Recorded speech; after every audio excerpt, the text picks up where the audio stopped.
नमस्कार, मैं doctor Manju Singh SBL के यूट्यूब चैनल पर आप सभी का बहुत बहुत स्वागत करती हूँ। आज हम बात करेंगे सर्विक्स कैंसर के बारे में, जो कि मोस्ट कॉमन है फीमेल्स में। लेकिन जो हमारी फीमेल्स हैं इसको बहुत निगलेक्ट करती हैं, इग्नोर करती हैं, अपनी प्रॉब्लम्स को किसी के साथ शेयर नहीं करती हैं। तो इसकी पूरी जानकारी के लिए आज हमारे साथ हैं homeopathy expert doctor Namita Dhingra. Ma'am, SBL के यूट्यूब चैनल पर आपका बहुत बहुत स्वागत है। Thank you doctor Manju for inviting me. It's a pleasure and बहुत ही अच्छा लगा मुझे यहाँ पे आके। सबसे पहले जानते हैं कि सर्वाइकल कैंसर होता क्या है। डॉक्टर मंजू, सर्वाइकल कैंसर महिलाओं में यूट्रस का सबसे निचला हिस्सा जो होता है, जिसे हम सर्विक्स कहते हैं, उसका कैंसर होता है। आपने बहुत अच्छा सवाल पूछा है। इसके बारे में जागरूकता होना बहुत ज़रूरी है। ये ब्रेस्ट कैंसर के बाद दूसरे नंबर पे आता है। मैम, जैसे कि हमारे यहाँ पर फीमेल्स अपनी प्रॉब्लम्स को शेयर नहीं कर पाती हैं, तो इस केस में महिलाओं को कैसे पता चलेगा कि उनको सर्वाइकल कैंसर हो सकता है? महिलाओं को कुछ साइंस अगर वो देखते हैं, जैसे संभोग के दौरान उनको दर्द होना, या फिर संभोग के बाद खून आ जाना, या माहवारी जब ख़त्म हो जाती है उसके बाद खून आ जाना, या माहवारी पहले से ज़्यादा होना, गंदा बदबूदार पानी आना, तो इन साइंस को देखने के बाद उनको तुरंत अपनी गायनेक से मिलना चाहिए, जिससे वो आगे इन्वेस्टिगेशंस करके इसका कंफर्मेशन कर सकते हैं कुछ टेस्ट के द्वारा कि वो कितना कैंसर तक पहुंचा है कि नहीं पहुंचा। अब जानते हैं कि जो सर्वाइकल कैंसर है वो क्यों होता है, यानी कि उसके कारण क्या हैं?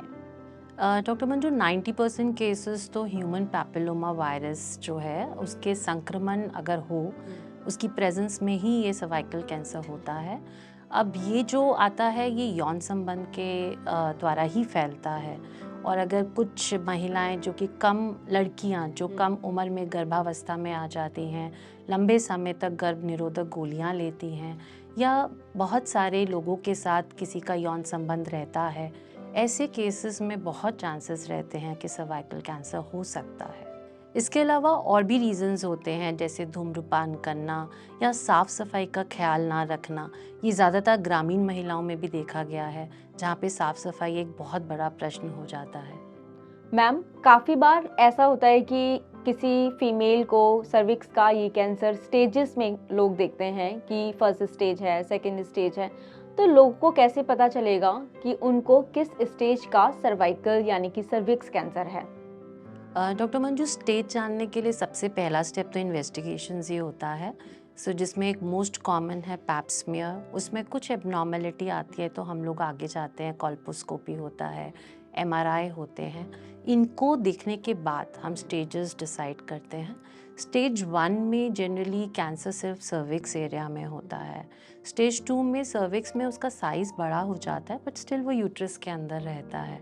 स्टेज 3 में भी सर्विक्स के में होता है, यूट्रस की वॉल्स में होता है, लिम्फ नोड्स भी इन्वॉल्व हो जाते हैं। बट स्टेज 4 में वो बाहर आ जाता है, जहाँ वो और ऑर्गन्स में भी चला जाता है, जैसे यूरिनरी ब्लैडर है, रेक्टम है। ये सब हम इन्वेस्टिगेशंस को साथ में लेके ही डिसाइड कर पाते हैं। मैम, यदि किसी को प्री सर्वाइकल कैंसर डायग्नोस्ड हो गया है, तो इसका नॉर्मल जो ट्रीटमेंट होता है वो क्या होता है? डॉक्टर मंजू, सबसे पहले तो हमें जानना है कि पेशेंट प्री कैंसरस में है कि नहीं है।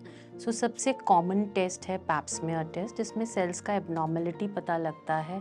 फिर हम लोग के लिए HPV वायरल लोड को जानना भी बहुत ज़रूरी है, क्योंकि उसकी प्रेजेंस में होता है। फिर इसको जब कंफर्मेशन हो जाता है तो क्रायोथेरेपी, लीप या कोनिकल बायोप्सी जैसे मोड ऑफ ट्रीटमेंट होते हैं, जिनको ये लोग करके उसको ठीक कर सकते हैं। मैम, जो फीमेल्स होती हैं वो काफ़ी कंफ्यूज्ड होती हैं कि यदि वो प्रेग्नेंट हैं और उनकी जो सर्विक्स कैंसर है वो फर्स्ट स्टेज में है, तो उन्हें क्या करना चाहिए? Doctor Manju, first stage of cervical cancer में कई बार सिम्टमलेस होते हैं पेशेंट, सिम्टम्स नहीं नज़र आते। तो हम लोग कंटिन्यू कर लेते हैं फर्स्ट ट्राइमेस्टर में। सेकेंड ट्राइमेस्टर से जनरली ट्रीटमेंट स्टार्ट होता है, क्योंकि फर्स्ट ट्राइमेस्टर में फीटल हेल्थ को भी देखना ज़रूरी होता है। सेकंड में स्टार्ट करेंगे और जल्दी सी सेक्शन करके डिलीवरी करा जाता है, ऐसा डिसीजंस लिया जाता है। कुछ केसेस में कॉम्प्लिकेशंस होने के चांसेस होते हैं, तो पेशेंट को अवेयर करना बहुत ज़रूरी है कि क्या क्या कॉम्प्लिकेशन हो सकती हैं। सो उसके बाद जो भी पेशेंट का डिसीजन होता फिर वही किया जाता है। अब जानते हैं कि जो सर्वाइकल यानी कि सर्विक्स कैंसर है वो किस एज में होता है या फिर कब हो सकता है? डॉक्टर मंजू, ज़्यादातर जैसे 30 इयर्स ओल्ड फीमेल्स हैं जहाँ पे HPV वायरस एग्जिस्ट करता है, और अगर वो सेक्सुअल एक्टिविटीज़ में इंडल्ज हो चुके होते हैं वहाँ पे चांसेस होते हैं। और आजकल थोड़ा यंगर जनरेशन भी अगर वहाँ पे वो सेक्सुअल एक्टिविटीज़ में है और HPV वायरस है तो फिर सर्वाइकल कैंसर किसी भी एज में हो सकता है। मैम, एक व्यूअर है हमारी जिनकी एज है 27 साल।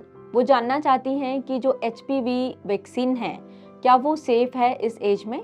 जी डॉक्टर मंजू, अब ये एज बढ़ा दी गई है। पहले ज़रूर 16 to 25 ईयर्स एज था, बट अब 27 to till 45 years of age भी HPV वैक्सीन लिया जा सकता है, और बोथ मेल्स एंड फीमेल्स के लिए है अब तो।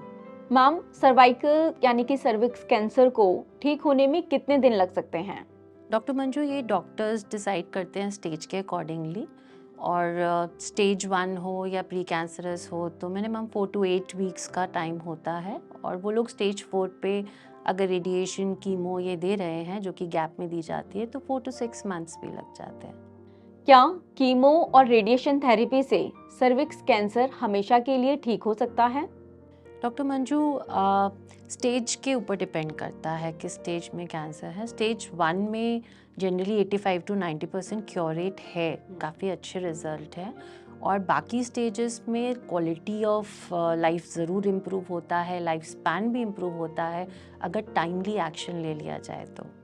क्या अल्ट्रासाउंड कराने से सर्वाइकल यानी कि सर्विक्स कैंसर का पता लग सकता है? डॉक्टर मंजू, अल्ट्रासाउंड से आप सर्वाइकल कंडीशन पता कर सकते हो, फाइब्रॉइड या कोई मासेस या ट्यूमर जो अंदर है वो पता कर सकते हो, बट एग्जैक्ट उसकी पैथोलॉजी सेल्स में चेंजेस के लिए पैप स्मीयर टेस्ट और कोल्पोस्कोपी ज़रूरी होता है। क्या सर्विक्स कैंसर को प्रिवेंट किया जा सकता है? डॉक्टर मंजू, वैसे तो वैक्सीन का सबसे कॉमन यूज़ सेफ़ यूज़ होता है, और ये HPV वैक्सीन 16 ईयर्स की एज से दी जा सकती है बच्चियों में, और till 25 years, if not married till 45 years की एज तक इसको एक्सटेंशन हो गया है, अभी दे सकते हैं। सेकेंडली, आई वुड एडवाइस के लाइफस्टाइल चेंजेस करें, avoid smoking, have safe sex, avoid multiple partners, special message to youngsters these days. So इन सब चीज़ों का अगर ध्यान रखेंगे तो डेफिनेटली आप प्रिवेंट कर सकते हैं। It's a completely preventable disease. Ma'am, अब जानते हैं कि होम्योपैथी सर्विक्स कैंसर में यानी कि सर्वाइकल कैंसर में किस तरीके से हेल्प कर सकती है? Doctor Manju, homoeopathy can be a big support to cases of cervical cancer. जैसे अगर प्री कैंसरस स्टेजेस हैं, स्टेज 1 में है, तो काफ़ी अच्छे से मैनेजमेंट होता है along with other required treatments.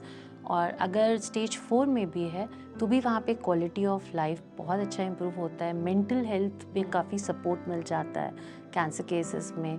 So I think homeopathy should be used as a supportive and preventive treatment in all cancer cases.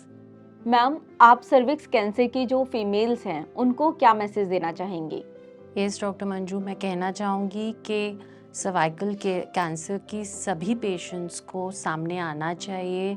अपना जो भी आप सीख रहे हैं या अपना एक्सपीरियंस है वो लोगों को अवेयर कराना चाहिए, अवेयरनेस देना चाहिए।